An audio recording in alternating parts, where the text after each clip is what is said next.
Angela Wright, a homeless janitor working in a Manhattan luxury high-rise, lives a life of quiet perseverance. But one day, when she grabs a little girl's hand on the street and claims her as her daughter, the world of millionaire Charles Whitman, the building's owner, fractures. What begins as a confrontation becomes a collision of two worlds: wealth and invisibility, grief and hope.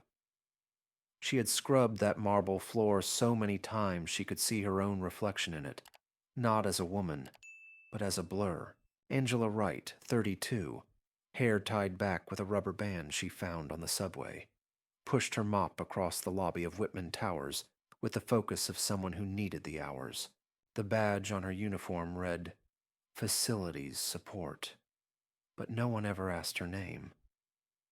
People rushed past her with press suits, lattes, and Bluetooth calls, like she was a pillar or a potted plant. She didn't mind. Not much. $15 an hour, no benefits, a rotating schedule. But it was honest. It was hers. And for Angela, that was enough. Until the day it wasn't. By noon, the city was already humming with its usual chorus of honking, yelling, and promise. Angela finished her shift and stepped into the alley beside the service entrance, slipping out of her gloves and into the battered Toyota RAV4 that served as her home. A folded blanket, a lunchbox from Goodwill, a box of crayons, one pink sneaker, Lulu's. Angela opened the glove compartment and pulled out a faded photo. Herself, in a hospital gown, holding a tiny baby swaddled in pink. Lulu had been a whisper then. Now she was 5. Sharp, curious, stubborn, and missing. Well, not exactly. She was with Miss Kara, a retired teacher who ran a shadow daycare from a soup kitchen uptown. It was only for a few hours. But those hours were like bricks stacked on Angela's chest. Every second she was apart from her daughter, she felt the edge of the world tremble. Across town, on the 50th floor of Whitman Enterprises, Charles Whitman stared at another photo, crisp, high resolution, framed in silver. His daughter Allison, aged 6, smile like spring, cheeks dusted with freckles. Gone 3 years now. A highway accident, a rainstorm, a moment too fast. She had vanished from his world like breath on glass, and still, he carried her photo in his coat pocket like a talisman. Like maybe she'd walk through the door one day and say, "Daddy, you're late again." He was late for everything now, except grief. That he met on time.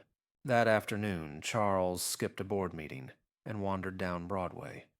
No bodyguards, no assistant. Just a grieving father walking among the noise. His mind was elsewhere when he saw it. A flash of pink, a small backpack shaped like a doll's face, and the unmistakable wobble of tiny boots. The girl turned the corner before he could call out, but something gripped his spine. He followed. She was standing on the curb, alone, scanning the crowd like a child waiting to be found. Her curls bounced beneath a knit hat. Her coat was a little too big, but her stance was bold. Then came the voice. Lulu! Angela's scream cut through the air like glass. She dashed across the intersection, narrowly missing a cab, and knelt before the girl, wrapping her arms around her. Don't do that again. You can't run off like that, baby. Charles slowed, frozen mid-step. His heart pounded. The girl, the eyes, the shape of her nose, the tilt of her chin. It was like Allison had returned in a different coat. That's my daughter, Angela said, noticing Charles watching. Her tone wasn't hostile. It was maternal, defensive, protective. She stood, putting Lulu behind her, one hand gripping the child's wrist, the other still holding a rag from her pocket. Charles blinked. I... I'm sorry. She looked like someone I... She's my daughter, Angela repeated, louder, this time with steel. Pedestrians slowed. A man with earbuds paused. A woman clutched her purse a little tighter. There it was again. The unspoken math. Her uniform. Her face. Her claim. She looks exactly like... Charles started, but his voice caught. His world tilted again just like it had the day Allison disappeared. "Sir, please," Angela said, her voice tight with warning. "We don't need trouble." Blue and red lights flashed across the sidewalk as a patrol car rolled to the curb. A bystander had called them. Probably someone who saw a rich man and a black woman arguing over a child. The officer stepped out. "Is there a problem here?" Charles raised his hands. "No problem. I just thought I recognized the child." Angela turned, her jaw set. "I'm her mother. We're just leaving." The officer looked between them, then at Lulu, who clung to Angela's coat. "Ma'am, can I see some ID?" Angela pulled out her wallet, a tattered license, a city employee badge with Whitman Towers, janitorial, stamped in black. Her hands shook. She didn't want to go back to a precinct. She didn't have the time. Lulu hadn't eaten lunch yet. The officer examined it, then turned to Charles. "And you, sir?" I'm Charles Whitman," he said. "Whitman Towers. I thought... Never mind." Angela reached into her coat and pulled out the hospital photo. Lulu, newborn, her hand on the baby's chest, a bracelet with Angela's name visible. She unfolded another paper, a worn intake record from the now shuttered Monroe Women's Shelter. Her name, Lulu's. Dates. Emergency contacts. The officer looked, nodded slowly, and stepped aside. But Charles wasn't moving. "She looks exactly like my daughter," he whispered. "She even walks like her." Angela's lips trembled. "I'm sorry for your loss," she said, softer this time. "But this is my child." He studied her then, not just her coat or shoes, but her eyes. The tremble beneath the resolve. The exhaustion buried under the instinct to protect. "I want to help," he said. Angela narrowed her eyes. "Help?" I own the building where you work. I have resources. Let me at least make sure you're safe. Both of you." She almost laughed. "Safe? In your building, people don't even see me. You think safety comes with offers from men in suits. I'm not offering charity." "What are you offering?" He hesitated, then reached into his coat and pulled out a card. "Come to my office. Let's just talk." Angela looked at the card, then at Lulu, then back at the man whose eyes were filling with tears. "What's in your office that isn't here?"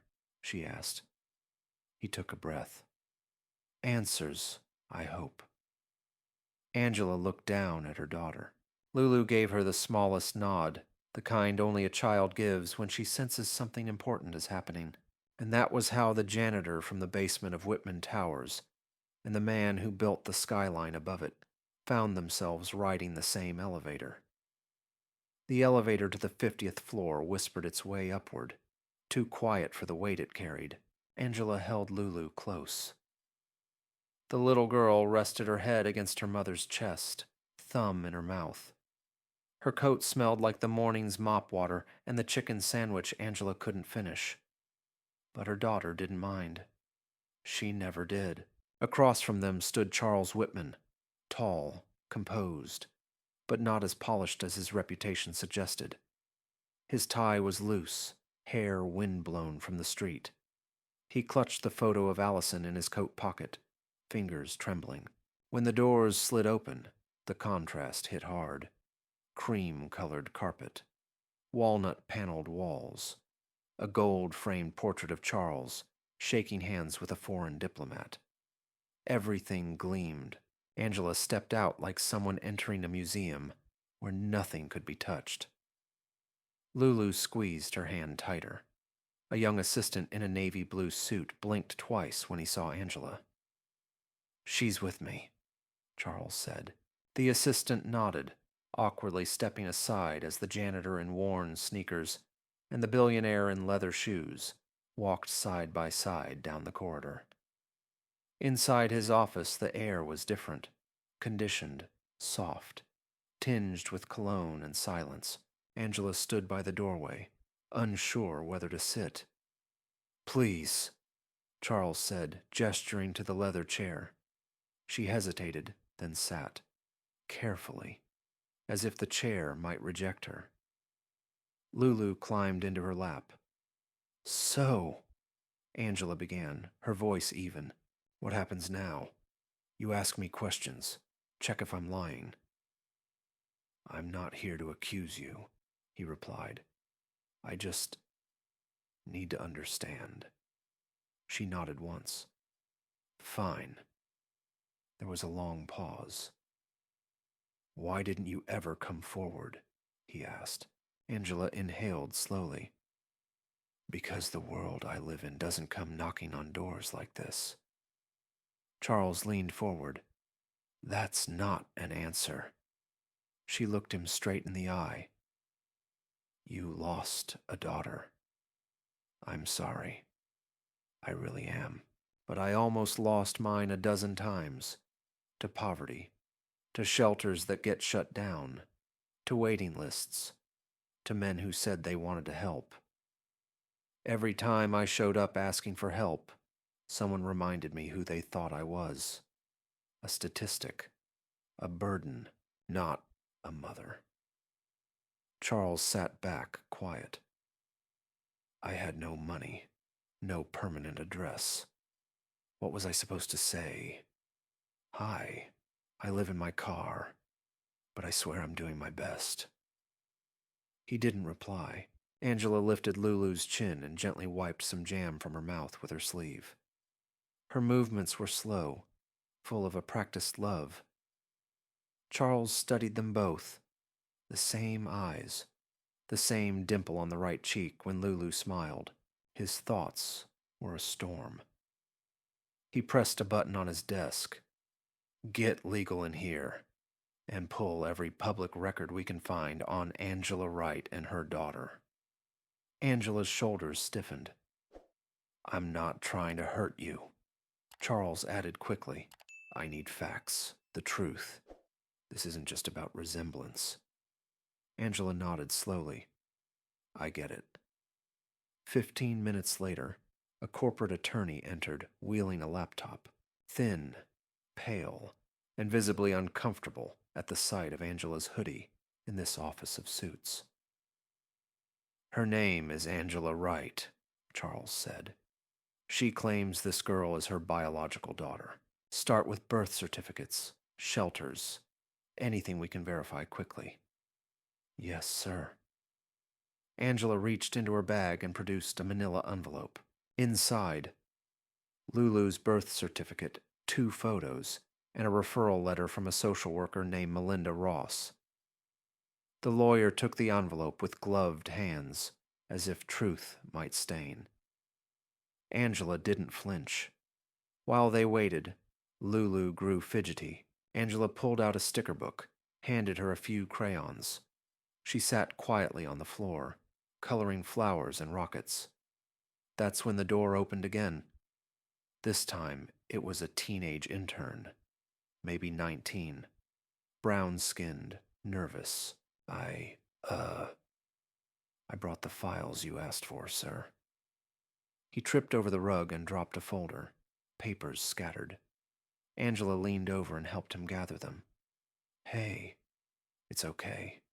Breathe. He nodded, too flustered to speak. She handed the last sheet to him. First weeks are the hardest. I know. I used to hide in the supply closet to cry. He stared at her. You work here. She smiled. Basement level. Mop and bucket crew. He gave a shy grin and left. Charles had watched the exchange. She's good with people, he muttered, almost to himself. Angela didn't respond. She wasn't here for praise. The lawyer returned 30 minutes later. Preliminary records confirm the match. Birth certificate lists Angela Wright as the mother. Hospital logs support the shelter documents. The intake from Monroe Shelter is authentic. Charles nodded slowly, exhaling. So, it's all real, he whispered. Angela looked at him, arms wrapped around her knees. It's always been real. He stood and walked to the window. Manhattan sprawled beneath him, but it had never looked farther away. I thought I'd never feel this again, he said. Hope.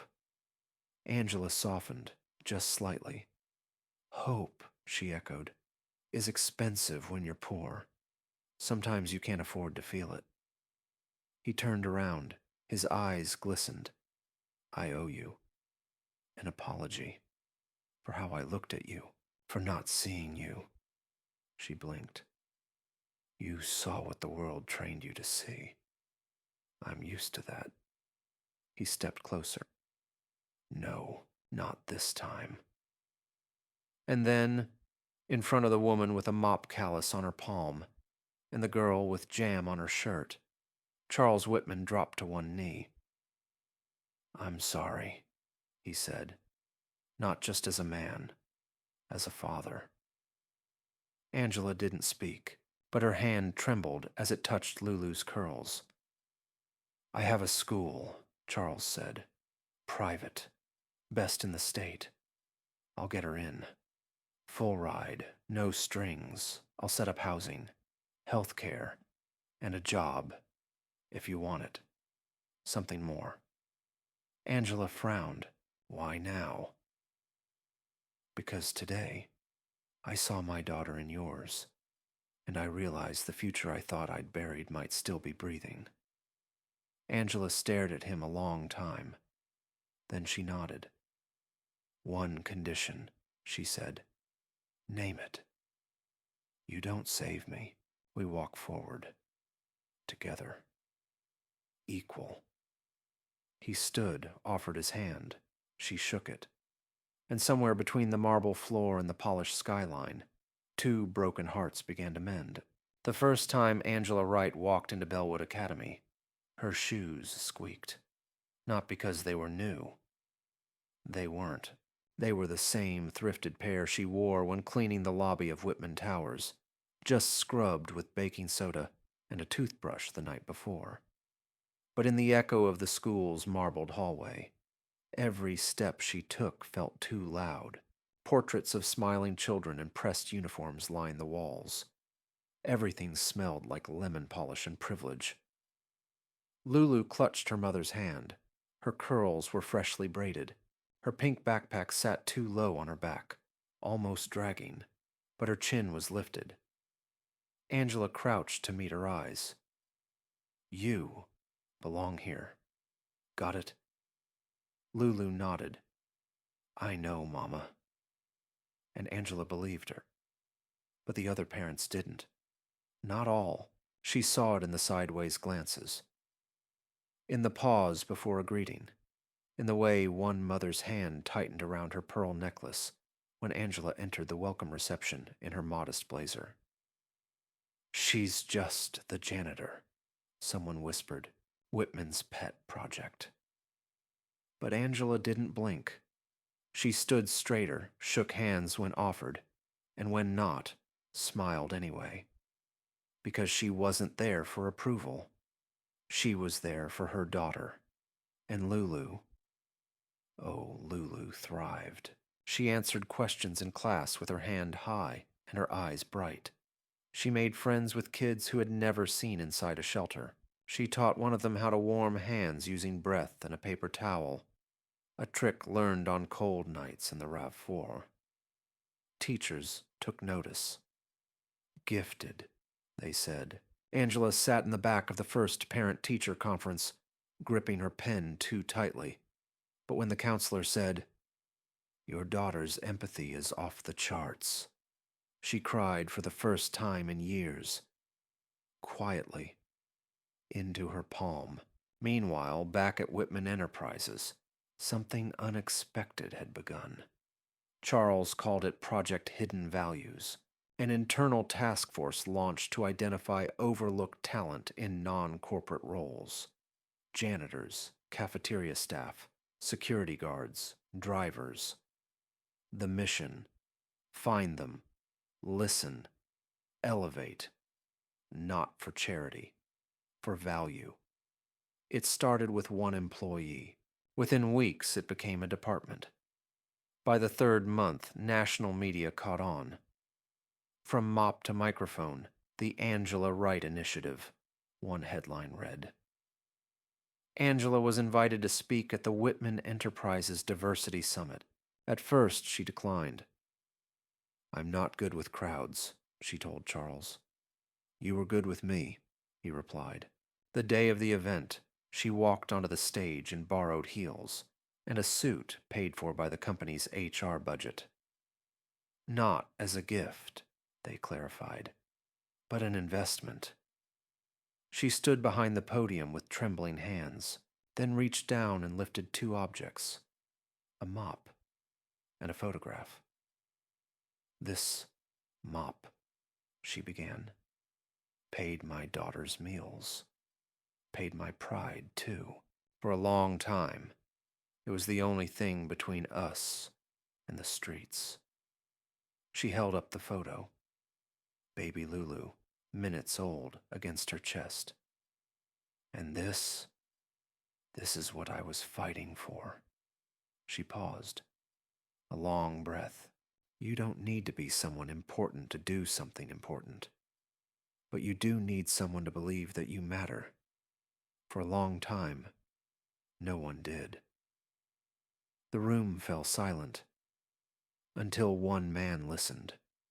Not because I was loud, but because, for the first time, someone chose to hear me. She stepped back, and the room stood. Applause like thunder, tears like confession. Afterward, someone from the New York Times interviewed her in the hallway. Then BBC, then NPR. "Do you think your story is unique?" they asked. Angela smiled. "No, I think it's just been invisible." Soon, other companies launched similar initiatives. "Find the Angelas," they said. But Angela knew. The goal wasn't to find one woman. It was to see the people already standing in front of you. Back in Harlem, at the shelter where Angela once slept in her car, things changed too. Inspired by her story, volunteers returned. Literacy classes expanded. A language club opened. Lulu helped pick the name Voices Rising.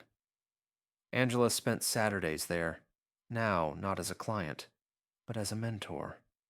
She helped mothers write resumes, brought donated suits, told them the truth. That it's okay to be tired, but not to give up. At Bellwood, Lulu's second-grade class elected her Speaker of the Week. She gave a talk about her hero. "She's my mom," she said, "because she's brave. And also, she makes really good peanut butter toast." The teacher cried. So did Charles, who had come to surprise them. But the world doesn't always cheer for rising people. There was pushback. A board member called Angela an exception, not a model. Another questioned the wisdom of turning janitors into heroes. Angela said nothing. She just kept showing up. At a gala 6 months later, A new plaque was unveiled at the entrance of Whitman Towers, dedicated to the hidden workers whose hands build the foundation we stand on. At the bottom, inspired by Angela Wright. One crisp autumn day, Angela returned to the bench on Broadway where it had all started. Lulu sat beside her, legs swinging. On her other side, Charles Whitman, not in a suit, but in a hoodie and jeans. Just a father. Just a man. For a long time they sat in silence. Birds chirped. A dog barked. A saxophone played somewhere in the distance. Then Charles whispered, "Thank you. You're the strongest mother I've ever met." Angela smiled. "You finally stopped seeing what I was," she said, "and started seeing who I am." He nodded. "I didn't give you anything," he said. "I just cleared the noise so the world could finally hear you." They sat like that for a while. 3 people. 1 bench. No titles. Just heartbeats. Angela looked toward the street, where once she had run across traffic, clutching her daughter's hand in desperation. Now she watched Lulu giggle at a pigeon dancing in a puddle. "I used to think the world would never change," she said softly. Charles looked at her. "And now?" Angela smiled. "Now I know it can. 1 person at a time.